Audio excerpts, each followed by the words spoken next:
We have a ruling from Finland on the Shadow Fleet tanker Ego S that cut the cables on Christmas Day of 2024. Here's the story from the Maritime Executive that was published on the 3rd of October 2025. The Helsinki District Court issued a surprise judgment on Friday, October the 3rd, in the case of the master and two officers from the tanker Ego S, who had been charged with aggravated vandalism related to the damage to subsea cables. While saying the damage had occurred due to failure of the anchor mechanism, the court ruled that it lacked jurisdiction and that it was not possible to apply Finnish criminal law to the case. The master of the product tanker Ego S, along with the first and second officers, were on trial for damage to 5 subsea cables caused by the tanker dragging its anchor for nearly 60 miles along the Baltic Sea floor.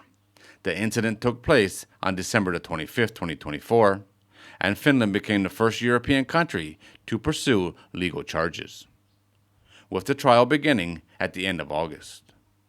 After 6 months of investigation and more than a month of court testimony, the district court found that the anchor loss was due to failure of the anchor securing mechanism.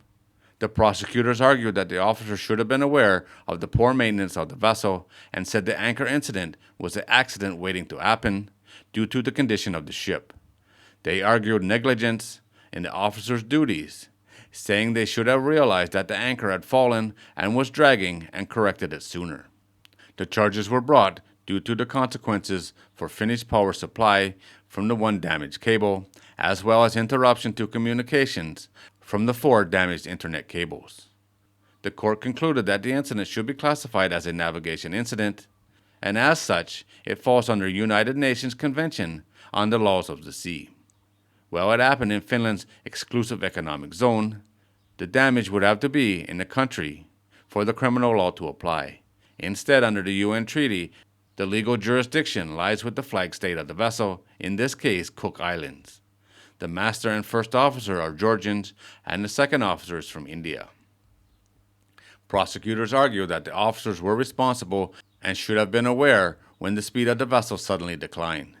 The defense argued it was an accident and that the chief engineer said the speed decline was due to engine problems. They also blamed heavy seas for contributing to the loss of the anchor. The court noted there was no allegations in the case of the defendants having intentionally damaged the 5 subsea cables. Further, while there has been wide speculation linking the incident to Russia, there was no discussion of Russia in the charges. However, it came out in court that the vessel's voyage data recorder was not functioning, and there were allegations that the ship's managers told the master to destroy communications and not provide information during the investigation. The jurisdictional issues raised in Finnish law cast doubt on other efforts to prosecute similar cases of cable damage. There have been several unsolved cases of damage in the Baltic and elsewhere. Taiwan prosecuted a captain of a Chinese-owned cargo ship in the case of cable damage, and China has started a trial related to the October 2023 incident when a Chinese-owned container ship, New Polar Bear, also dragged its anchor in the Baltic, damaging a gas and telecom pipeline connecting Finland and Estonia. The incident with the Ego S created a new level of awareness and concern over the potential damage of undersea assets. The Scandinavian and Baltic countries, NATO, and the UK have all increased their monitoring of the assets. This week, Europeans announced new efforts aimed at the shadow fleet of tankers, after new allegations that vessels are linked to drone incidents taking place over Northern Europe. Russia has vowed to protect the tankers and called the inspections interference in piracy, while the EU is intent on interrupting the vessels to protect the environment, guard against possible sabotage, and disrupt Russia's income from the oil trade. So who wants to bet that the Cook Islands is going to step up and charge the captain, the officers, the owners, and managers of this ship for cutting these cables?